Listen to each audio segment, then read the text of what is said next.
Lanjut kita melaksanakan takziah. Apa itu takziah? Takziah itu artinya azza yu'azzi takziatan, artinya memberikan kesabaran, memberikan nasihat tentang sabar, memberikan dorongan untuk berserah diri kepada Allah menghadapi musibah yang Allah berikan ini. Salawat beserta salam ke hadirat Nabi besar Muhammad SAW, keluarganya, sahabatnya, insya Allah kita umatnya senantiasa melaksanakan ajaran beliau. Yang saya hormati Bapak Kepala Desa Donggulu, aparatur yang hadir, Bapak Imam, pegawai syara, tokoh masyarakat, tokoh agama yang hadir, wabil khusus keluarga besar almarhumah yang berkumpul pada malam hari ini, baik yang dari Parigi, saya tadi dengan Abah Nanang, bapak-bapak, ibu-ibu, permohonan maaf sebelumnya, bukan sengaja lambat ya. Saya sudah dihubungi beliau tadi malam dan siap mengisi acara takziah di Donggulu. Cuma pagi-pagi saya dapat telepon harus ke Palu, kantor gubernur, di bagian Kesra ada urusan pesantren ya. Jadi itu urusan dari pagi sampai asar di sana. Asar saya masih di kantor gubernur, saya bilang ini Bapak Riki. Ternyata urusan belum selesai juga sampai jam 5. Sudah mau setengah 6 saya baru berangkat dari Palu, bapak-bapak, ibu-ibu. Saya maghrib tadi sejam 7 lewat di kebun kopi. Pergi lagi ke Parigi, setengah 8 sampai Parigi. Cuma ambil baju ini, ambil baju pakai ceramah. Itu larinya mobil kemarin tadi, bapak-bapak, masya Allah. Tuh Abah Nanang tadi ini sudah naik di atas sana. Malum untuk ada bawa sopir cadangan, tiga-tiga tadi bawa oto semua. Cuma sudah capek, saya sudah capek bawa oto dari Palu. Abah Nanang sudah kalah mata kalau malah. Ya untuk ada sopir, masya Allah tadi. Waduh, itu larinya tadi ya, mirip-mirip Rosi juga tadi ya. Setengah 8 dari Parigi Pak, setengah 8 lewat malah. Ini sudah setengah 9 pas di Donggulu. Jadi mohon maaf, bukan sengaja lambat, tapi memang ya inilah keadaannya bapak-bapak, ibu-ibu ya. Tetapi insya Allah kita maksimalkan waktu ini. Mungkin bapak-bapak mau istirahat apa, jadi di waktu yang tinggal sedikit ini kita maksimalkan dengan beberapa hal, utamanya mengenai mati. Kalau disebut mati, semua kita ini mati Pak ya. Semua kita ini camat, calon mati ya. Tidak ada satupun di antara kita yang bebas dari itu. Maka kita diperintah oleh Allah untuk isti'dadan lil maut. Kita bersiap-siap menghadapi mati. Mati ini adalah hal yang sangat misteri. Bahkan bahasa Pariginya itu mati itu the mysterious problem. Masalah yang sangat misteri. Susah kita pakai otak kita ya. Dan mati tidak menunggu kita tua, mudah bisa mati. Mati tidak harus sakit, sehat mati. Mati tidak harus siap. Kalau seandainya kita mau ditanya bapak-bapak, ibu-ibu siap mau mati, saya mau tanya bapak-bapak, kita ini biar sudah tua tidak ada yang mau mati. Iya Pak.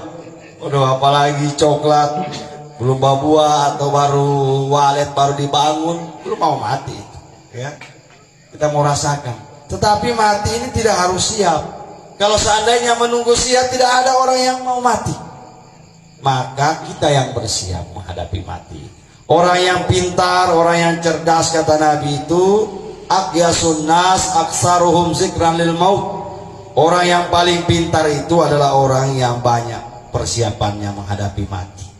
Bukan yang dikatakan manusia pintar itu yang hafal Quran, yang hafal hadis, yang ini, bukan.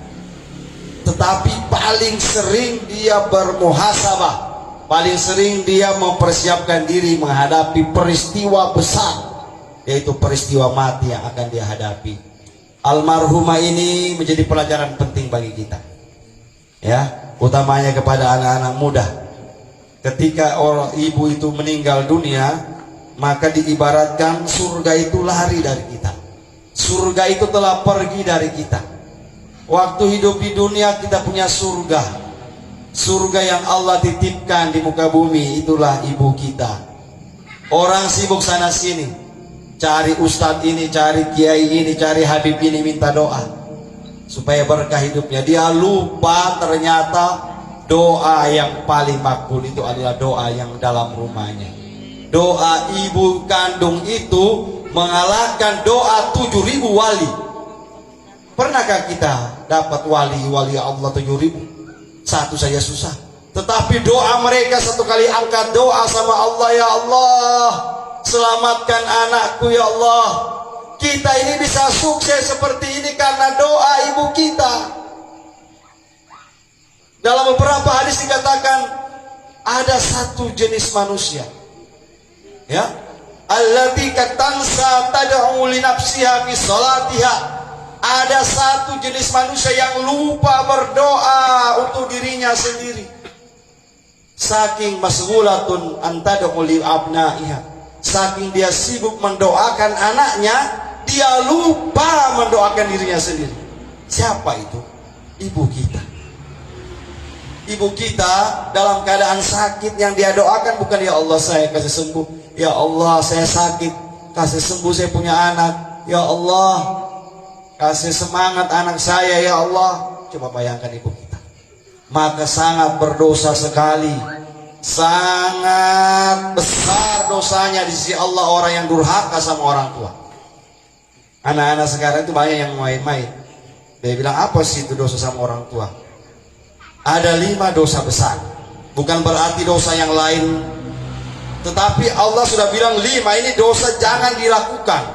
Ini dosa besar sekali, dan kita tidak mampu menahan, tidak akan mampu kita tahan siksanya. Ini dosa. Pertama, al-isyrak billah, atau disebut asyirku billah, syirik sama Allah, menduakan Allah. Itu dosa yang paling besar. La yaghfiruz dzunub, tidak akan diampuni Allah. Bahkan maka sebelum mati kita ampun memang sama Allah kalau pernah syirik. Dosa yang kedua, dosa besar itu adalah uququl walidain, durhaka kepada kedua orang tua. Membunuh dosa besar, tapi lebih besar dosanya durhaka sama orang tua. Berzina dosa besar, tapi lebih besar dosanya durhaka sama orang tua. Ya, wala taqul lahuma uffin wala tanharhuma wa qul lahuma qawlan karima. Wala taqul lahuma uff. Jangan sekali-kali kamu bicara sama orang tuamu, sama mama papa. Apa itu Itu bahasa Al-Quran menandakan satu kata Kalau kita bahasa Indonesia tidak boleh bilang sama orang tua bah. Kalau kan 2 kata, 2 huruf. Sekarang kita punya anak-anak sekarang bukan cuma bah, bukan cuma satu kalimat orang tuanya dia 10 dia balas. La ilaha illallah. Itu mimpi di siang bolong. Anak yang durhaka sama orang tua mimpi di siang bolong masuk surga. Coba tanya sama orang-orang yang sukses sekarang ini. Tidak ada orang yang sukses itu kalau durhaka sama orang tuanya. Ya, maka kita bapak-bapak ini ibu, ini kan kurang anak muda, orang-orang tua yang kita ciptakan di Indonesia ini, kita kasih sempit lagi di Parigi Mautong ini. Bukan orang pintar terlalu banyak. Kalau bilang cari orang pintar, banyak sekali orang pintar di Parigi. Coba kita lihat, buka-buka FB, sudah pintar semua orang. Yang kurang di Indonesia ini bukan orang pintar, tetapi orang baik yang kurang. Karena selama ini kita diajar, kita punya sistem pendidikan, diajar kita supaya jadi pintar, tetapi lupa dengan akhlak. Ya, Bapak Ibu, Nabi kita Muhammad Sallallahu Alaihi Wasallam diutus oleh Allah bukan untuk menjadikan orang miskin jadi kaya. Bukan itu tujuan utama Nabi Muhammad. Nabi kita Muhammad bukan diutus oleh Allah supaya orang bodoh jadi pintar. Bukan itu. Tetapi Nabi berkata, innama bu'istu liutammimma makarimal akhlak. Aku ini diutus oleh Allah untuk memperbaiki akhlak manusia. Sekarang kita punya anak, jangan tuntut jadi pintar, tetapi tuntut dia berakhlak, utamanya berakhlak terhadap kita orang tuanya, Pak. Percuma mereka pintar, percuma mereka sarjana mulai S1, S2, S3, S4, S mambo, S cendol, ya sebagainya, tetapi kita orang tuanya diinjak-injak. Dulu dia masih kecil, kita orang tua jadi budak. Apa yang dia minta, iya dia raja. Namanya saja dia anak kecil, apa yang dia minta kita berikan. Berharap nanti ketika besar dia yang jadi budak, kita yang jadi raja, gantian. Ketika dia sudah sukses, orang tua jadi raja. Apa yang orang tua minta dikasih. Sekarang mulai kecil kita ini banyak yang jadi budak terus sama anak. La ilaha illallah. Mulai kecil kita ikuti maunya, sampai dia besar menikah, jedap jadi budak terus sama anak. Maka kita rubah ini bapak-bapak ibu-ibu. Di mana ceramah saya sampaikan, kita jadikanlah anak-anak kita ini. Coba kita lihat sekarang, Pak. Perbedaan jelas sekali anak-anak zaman dulu. Saya ini lahir tahun 1979, baru 42. Ya, bapak saya mungkin kenal Kiai Haji Muhammad Saleh Damar, ya, yang di Al-Herat Parigi. Saya anak pertama. Di zaman abah saya itu saya masih lihat itu, di zaman abah itu kalau anak-anak sekolah, anak-anak Al-Herat, kalau beliau mengajar itu, tiba-tiba mungkin ada tamu di luar mencari mau undang ceramah. Dia sementara mengajar menjelaskan, dia cuma buka dia punya topi, dia taruh di meja guru itu. Selama ada topi itu tidak bergerak anak-anak. Dia bilang masih ada dia punya topi, berdiam, seolah-olah itu guru masih ada di situ. Padahal cuma topinya, Pak. Nah sekarang gurunya ada di muka menjelaskan, dorong bercerita juga. La ilaha illallah. Belum anak-anak zaman sekarang. Coba kita lihat bapak-bapak punya masa ini. Zaman dulu itu anak-anak, orang tua lagi bicara di teras, dorong kok putar cari jalan lain. Usahakan jangan sampai lewat di muka orang tua situ. Maka orang-orang tua dulu ada pintu samping, pintu belakang, pintu dapur, banyak pintu. Supaya kalau ada tamu, jangan lewat situ. Kalau toh harus lewat depan orang tua, Pak, tabe. Tapi zaman sekarang, Pak, lihat kita punya anak-anak. Mudah-mudahan anak-anak bapak-bapak tidak, anak dalam kota. Orang tuanya ada tamu di situ, bapak ibunya di situ. Dia masuk. La salam wala kalam kal ganam, orang Arab bilang. Tidak ada salam wala kalam, tidak berbicara kal ganam, macam kambing ke sana. Dia tidak pakai orang tuanya di situ. La haula wala quwata illa billah. Inilah perbedaan kita. Sementara untuk mencapai ridha Allah fi ridal walidain, Allah punya ridha tergantung ridhanya orang tua. Marahnya Allah tergantung marahnya orang tua. Percuma sholat sampai ini hitam testa, tapi tukang babanta, kasih menangis orang tua, kasih kecewa orang tua, percuma, Pak. Betul, karena Allah sudah jelaskan dalam Al-Quran. Ya, ada satu orang anak di zaman Nabi SAW. Dia datang sama Nabi, ya Rasulullah, saya punya mama ini naik haji, suka naik haji, tidak ada uang. Lalu jaraknya jauh dari Mekah, Pak. Jaraknya ini orang ini jauh dari Mekah, dari tempat haji. Lalu dia kumpul baju mamanya, dia bungkus, dia gendong mamanya, Pak. Perjalanan sekitar 200 kilo.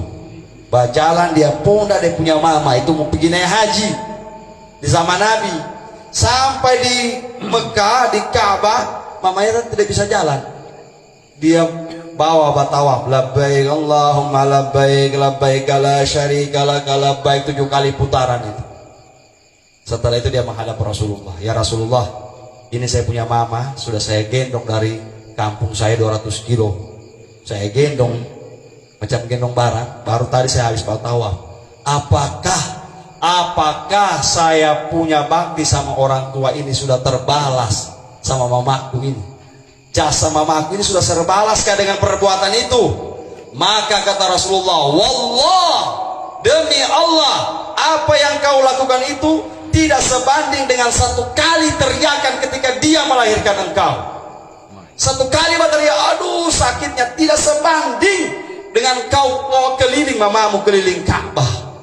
Nah, bagaimana anak-anak kita zaman sekarang, bapak-bapak, ibu-ibu? Olehnya di mana-mana saya sampaikan anak muda, kunci sukses hidup di dunia tidak lain hormati orang tuamu yang lagi hidup, apalagi yang sudah meninggal. Ini almarhumah ini sudah meninggal, tapi jangan sangka dia tidak tahu apa perbuatan kita, ya Pak. Dr. Gurai Shihab, kita tahu pakar tafsir Quran Indonesia bahkan dunia. Beliau ditanya, Pak Prof, bagaimanakah keadaan orang di dalam alam kubur, di alam barzakh? Maka beliau membawa beberapa ayat dan menjelaskan, orang di alam barzakh itu, di alam kubur itu bagaikan tinggal di rumah, tetapi rumahnya itu terbuat dari kaca semua, kaca. Kalau dia menengok ke kanan, dia melihat akhirat. Dia tahu sana saya punya tempat di surga. Ini kalau orang neraka berarti neraka kalau menengok ke kanan. Kalau mereka menengok ke kiri, maka mereka melihat dunia. Yang mereka lihat anaknya. Jadi jangan sangka kita punya orang tua sudah meninggal, mereka tidak tahu perbuatan kita di dunia. Tahu bapak-bapak, ibu-ibu. Mereka tahu. Jadi lebih bagus orang bilang, contohnya begini. Kalau anak muda sekarang ini, bapaknya di Donggulu, dia mungkin kuliah di Palu, dia main judi di Palu, dia narkoba di Palu, tidak kuliah di Palu, cuma main-main. Orang tuanya tidak tahu di Donggulu, kecuali ada yang lapor, anakmu ini narkoba di sini. Orang tua tidak tahu. Tapi jangan kalau orang tua kita meninggal, dia tahu Pak. Maka jangan bikin malu orang tua kita nanti di akhirat. Jangan bikin sedih orang tua kita yang sudah meninggal. Maka kalau orang tua masih hidup, ya masih bagus itu. Dibanding sama saya Pak. Saya dulu ini luar biasa juga ya. Ada Pak tua, namanya anak muda ya. Anak muda saya dari Parigi dikirim ke madrasah sana di Dolo. Saya muridnya Habib Segaf, Madinatul Ilmi. Selesai di situ kuliah di Jakarta, sampai di pesantren di Jakarta. Namanya anak muda ya. Banyaklah perbuatan, tapi demi Allah, wallah saya bilang ketika bapak saya, abah saya meninggal, saat itu saya takut saya. Kenapa? Karena dia sudah meninggal. Kalau seandainya dia masih hidup, dia tidak tahu apa yang saya buat. Oleh karenanya, di mana-mana ingin saya sampaikan, ayo mari bapak-bapak, ibu-ibu, kita punya waktu tinggal sedikit. Bapak-bapak sampaikan. Bapak-bapak, ibu-ibu akan menangis di alam kubur kalau anak-anak bapak ibu berbuat maksiat itu. Jadi lebih bagus waktu keras memang waktu di dunia. Jangan bikin siksa papa dengan mama nanti di kubur, ya. Jadi dikasih tahu Pak, mudah-mudahan lah, insya Allah anak-anak almarhumah ini menjadi anak-anak yang soleha, soleha, amin. Ya, itu saja. Yang mendoakan orang tuanya. Anak yang soleh itu mana? Pertama, ciri anak soleh, dia menjaga silaturahim orang tuanya. Waktu hidup mamanya dia punya teman ini.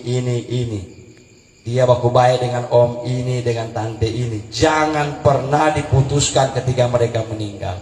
Karena ada anak-anak begitu, cuma temannya mamaku itu, temannya papaku, dorong so meninggal, tidak usah lagi dorong pindah sana. Bahaya. Memutuskan tali silaturahim orang tua itu dosa. Justru disambung. Ini kesian tamannya papaku, tamannya mamaku almarhum. Itu harus disambung terus. Itu baru anak yang soleh. Anak yang soleh kedua, bayarkan hutang-hutang orang tua. Kalau seandainya orang tua berhutang, bayar. Jangan orang tua meninggal masih bahasa kuburnya, baru 7 hari yang dicari sertifikat BPKB mana semua baku bagi. Di hati juga itu urusan baku bagi bapak-bapak ibu-ibu. Di Indonesia ini ada urusan dalam harta warisan itu ada 3 pembagiannya. Ada secara adat, ada secara hukum undang-undang negara, ya itu diberdasarkan Kepres juga, keputusan presiden kalau tidak salah tahun 1993 itu tentang pembagian harta warisan. Kemudian ada berdasarkan agama. Berdasarkan agama biasa disebut dengan ilmu faraid, ilmu waris. Cuma zaman sekarang orang tidak suka pakai agama punya, jadi yang pakai pemerintah punya saja. Kenapa? Ustaz, kalau sesuai agama kalah orang perempuan. Ya, betul. Kalau secara agama perempuan, laki-laki lebih besar dari perempuan. Ya, kenapa? Alasannya, kalau bilang tidak adil. Justru itulah keadilan dari Allah Subhanahu wa Ta'ala. Contoh, kalau seorang suami meninggal, ada bagiannya istri. Ya, jadi perempuan kenapa bagiannya kecil? Karena dia akan mendapat dari suami kalau meninggal. Kemudian dia juga dapat dari orang tuanya. Tetapi kalau laki-laki, kasihan kita bapak-bapak ini. Kenapa kita besar? Karena kita menanggung istri, menanggung anak. Karena harta suami itu ada bagian istri. Tetapi mohon maaf, kalau uangnya istri tidak boleh suami korek, kecuali minta beli rokok, ya boleh minta rokok. Contoh, dua-dua pegawai macam saya Pak, dua-dua pegawai ini suami istri. Kalau uang saya, gaji saya, wajar maitua pegang, karena dia punya hak di situ. Tapi kalau gajinya maitua, jangan diambil. Tidak boleh orang laki-laki ambil. Tapi juga jangan perempuan jadi pelit juga. Biar biang uang rokok sudah bisa. Ya, kasihlah uang rokok ya. Tapi itu.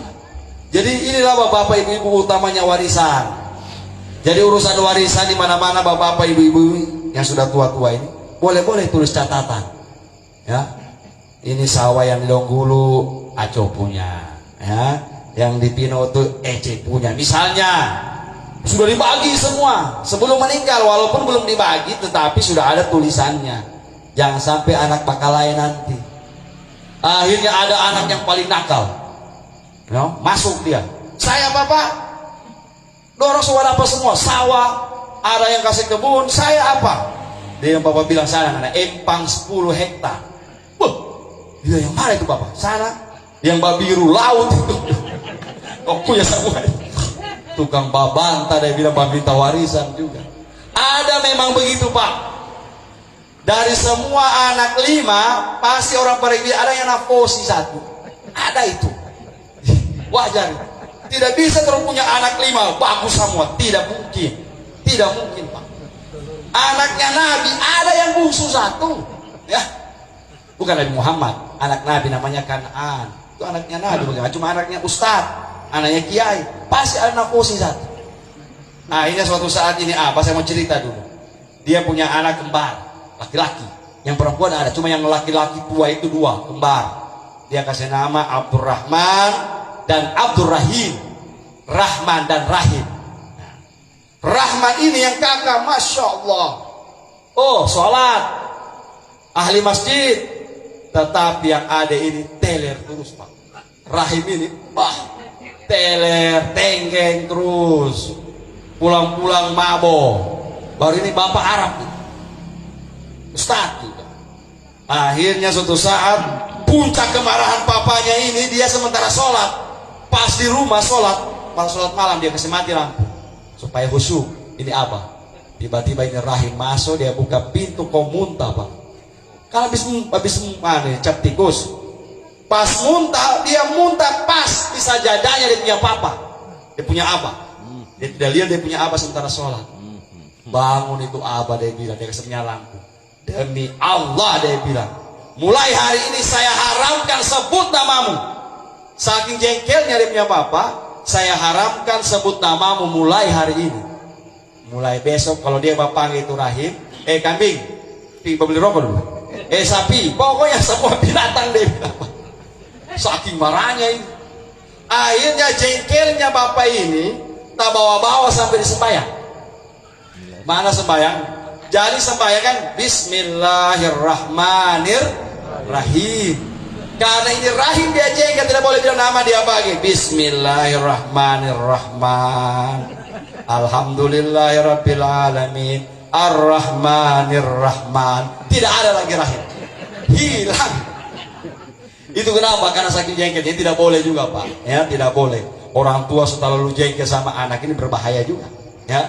Jadi bapak-bapak, ibu-ibu, kaum muslimin dan muslimat yang dirahmati Allah, urusan tadi berbakti sama orang tua sudah. Kemudian urusan sekarang terakhir kita ini, tidak panjang-panjang ceramah ini. Kita mau mati semua. Dengan cara apa kita mati? Allah Subhanahu wa ta'ala menjelaskan, paling banyak orang mati itu sesuai kebiasaan. Kebiasaan apa yang sering dia buat waktu di dunia, insya Allah dia mati begitu. Kalau kalimat yang sering dia sebut di dunia, kalimat itu yang akan terakhir dia ucapkan.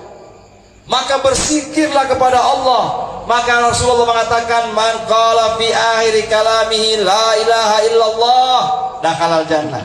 Barang siapa yang di akhir hayatnya mengucapkan kalimat la ilaha illallah, masuk surga. Kenapa bisa dia la ilaha illallah? Karena waktu di dunia dia sering berzikir, subhanallah, Allah, la ilaha illallah, la ilaha illallah. Seringnya dia punya mulut berzikir itu ratban min zikrillah. Mulutnya itu basah dengan zikir, akhirnya ketika meninggal gampang, Pak. Tapi kalau orang yang tidak pernah ucapkan itu, setengah mati. Ya, akhirnya suatu saat ada ustaz, mungkin kenal Ustaz Ansar.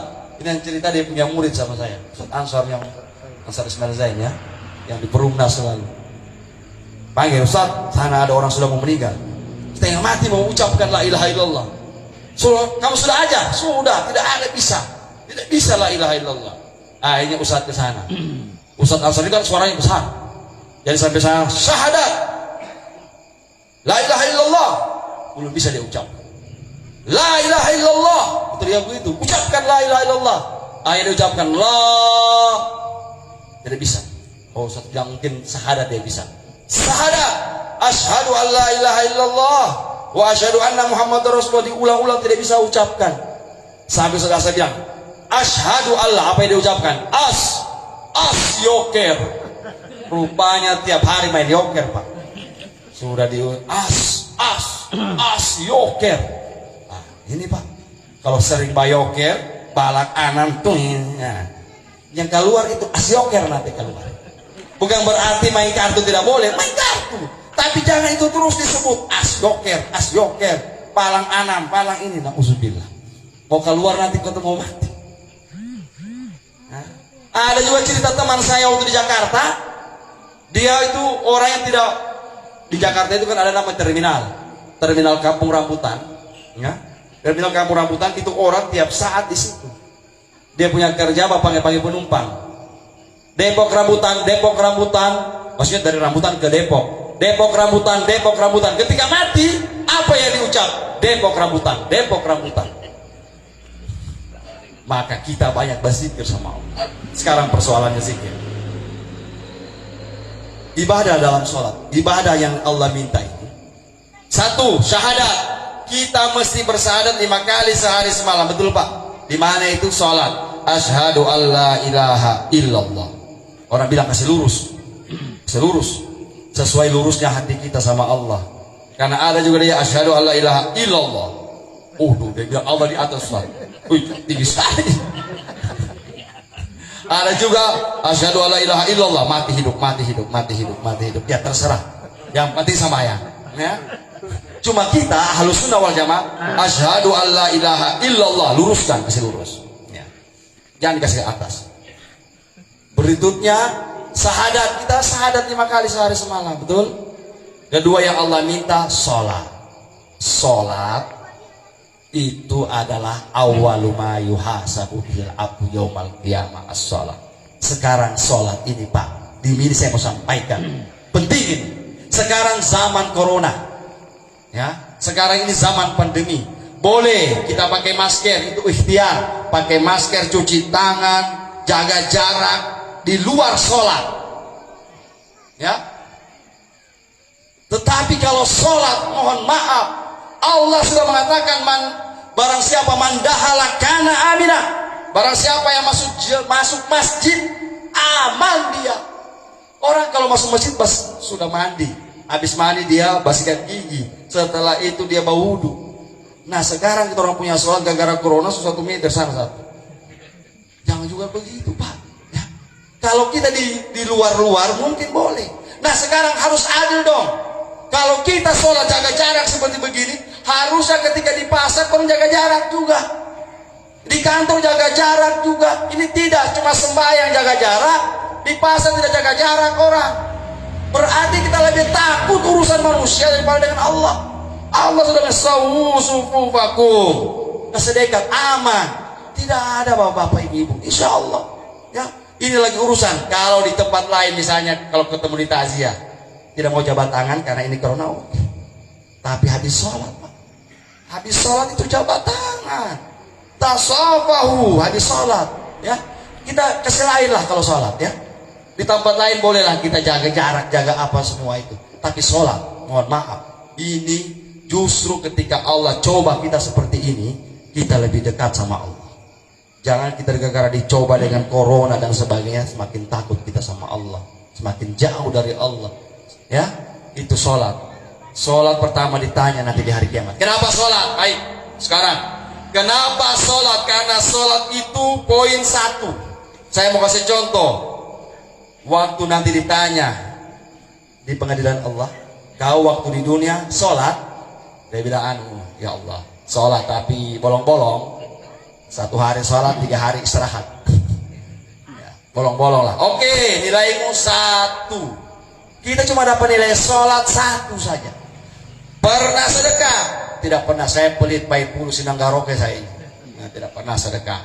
0, 10. Pernah haji? Tidak pernah. 0, 100.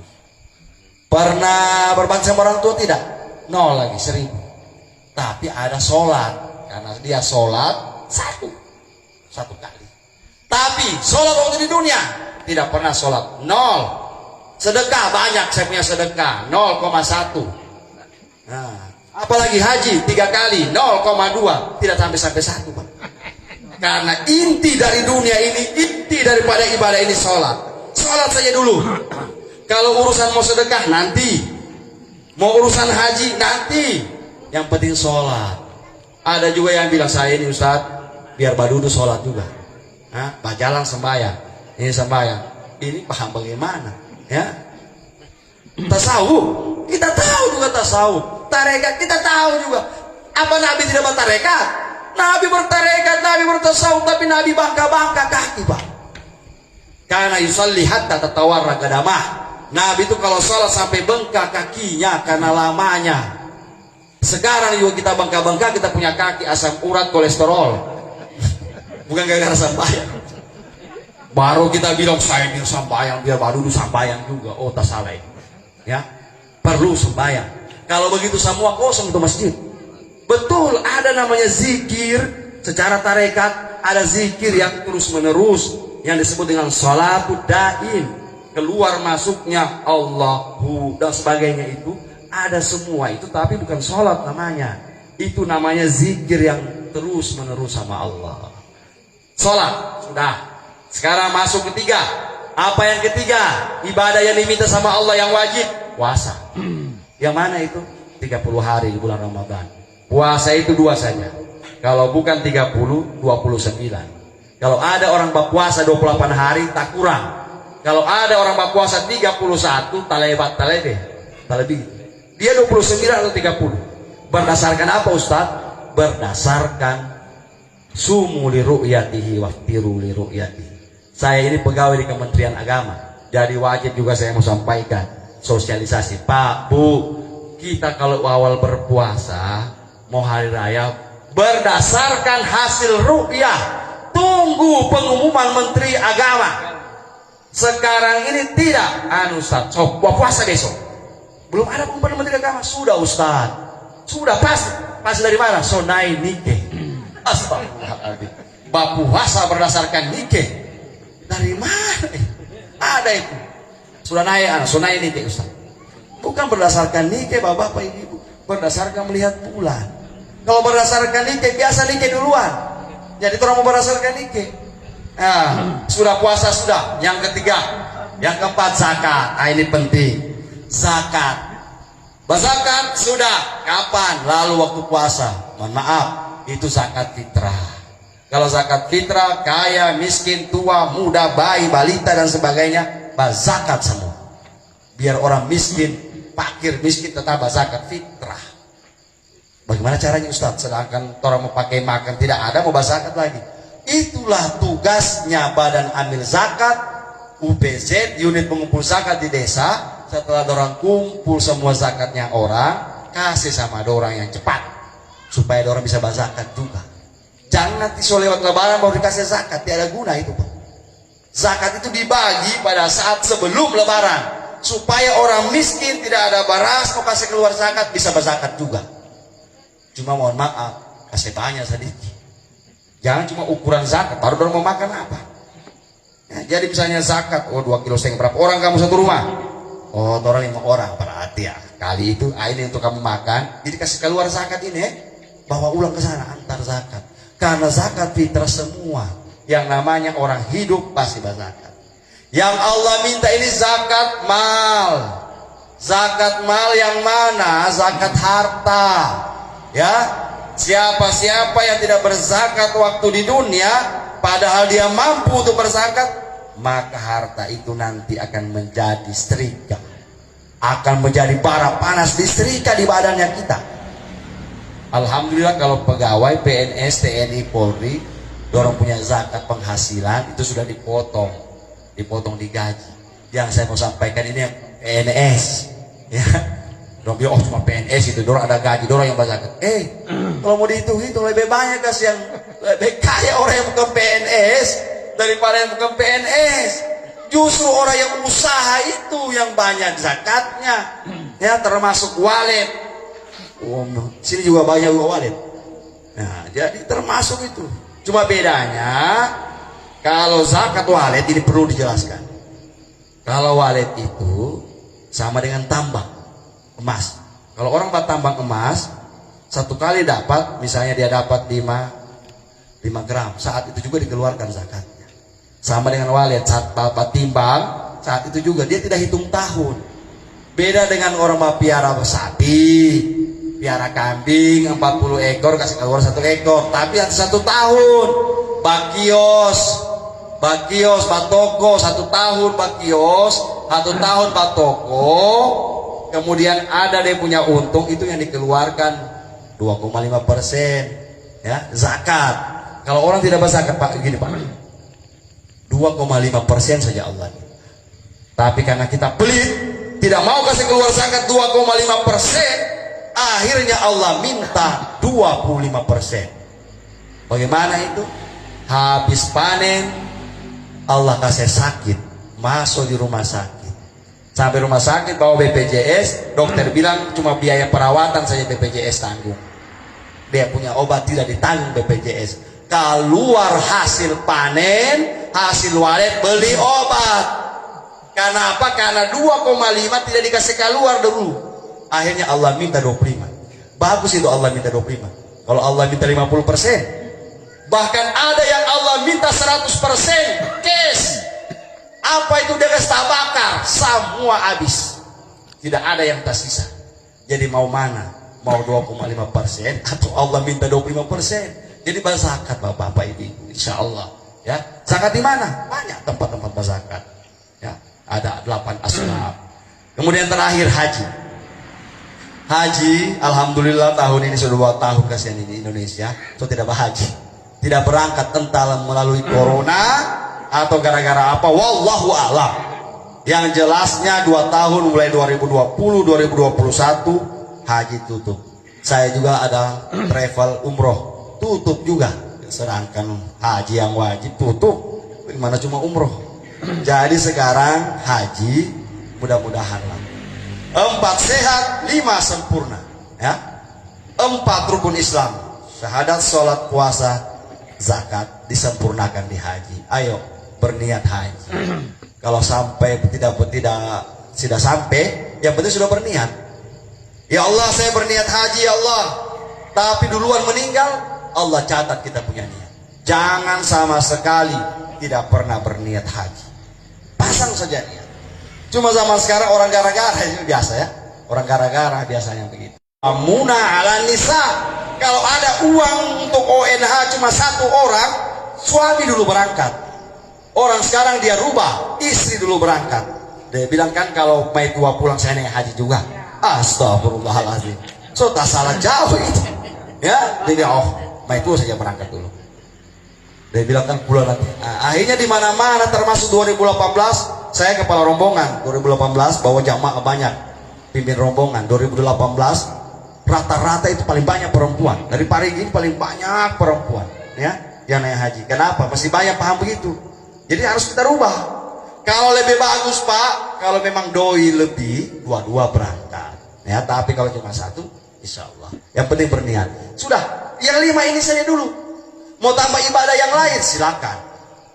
Sebagai akhir dari semua 5 perkara ini, tidak bisa kita bikin ketika mau mati. Bagaimana mau sholat, bagaimana badan saya nggak mati? Bagaimana mau zakat? Saya nggak mati, sudah sakaratul maut. Maka ada satu ibadah yang kita bawa sampai kita mati. Apa itu? Dan Allah minta banyak. Coba lihat, sholat Allah minta 5 kali sehari semalam. Puasa Allah minta bulan Ramadan. Zakat ada ukurannya. Puasa bagi yang mampu. Tapi cuma ada satu ibadah yang Allah minta banyak. Mana itu? Mana dalilnya? Ya ayyuhalladzina amanu, wahai orang-orang yang beriman, uzkurullaha dzikran katsira. Berzikirlah kamu kepada Allah dengan banyak.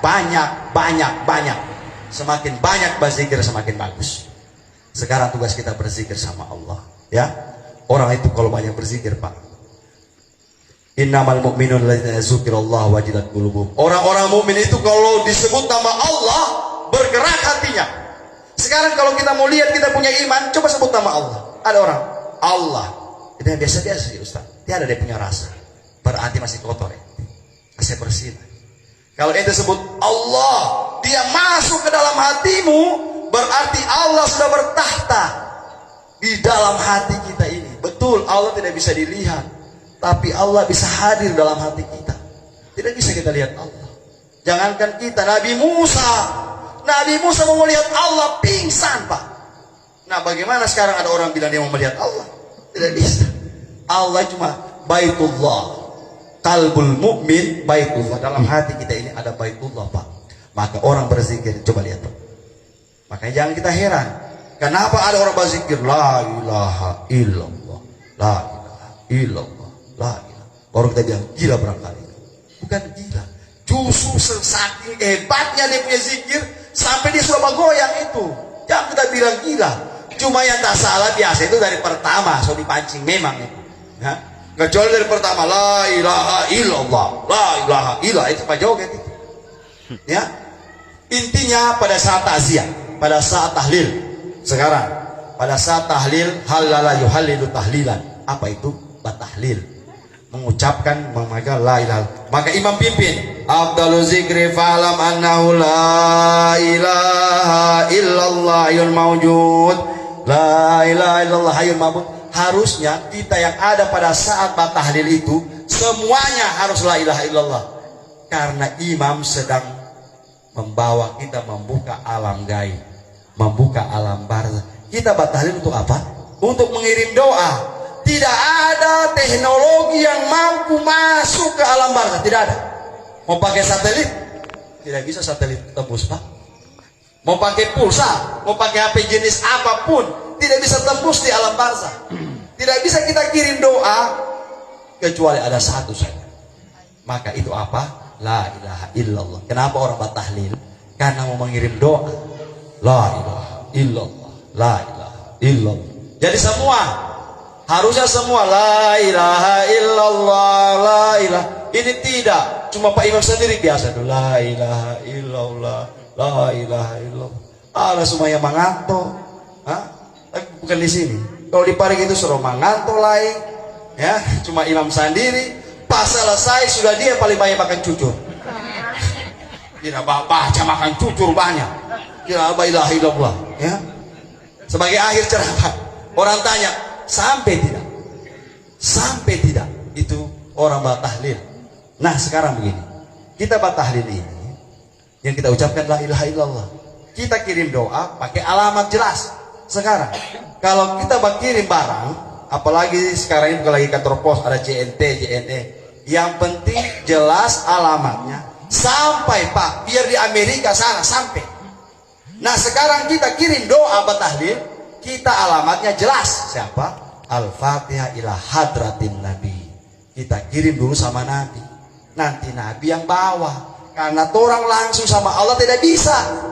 Bukan kita punya jurusan itu langsung sama Allah. Kita kirim doa, ya Allah, ya Rasulullah, sampaikanlah doa kita ini untuk almarhum ini. Bawakan doa ini. Rasulullah yang bawa sampai. Mana buktinya? Mungkin pernah ingat tahun 80-an ada orang Parigi, orang Maesa sana, Pak. Dia itu tenggelam di laut. Dicari-cari, orangnya sudah tenggelam. Satu minggu dicari tidak dapat. Rupanya ternyata dia selama 1 minggu itu masih hidup. Apung-apung dia dapat satu kayu, apung-apung di situ. 7 hari 7 malam tidak makan, tidak minum, tapi tidak mati. Apa dia cerita ketika dia selamat, orang dapat? Dia bilang setiap habis maghrib, saya cium bau dupa. Habis cium bau dupa, baru saya rasa tiba-tiba saya rasa kenyang. Kenyang selama 7 hari. Rupanya orang selama 7 hari tahlil di rumahnya. Itu saja bukti satu, ya, bukti nyata bahwa memang sampai. Nah sekarang la ilaha illallah, kemana suara kita?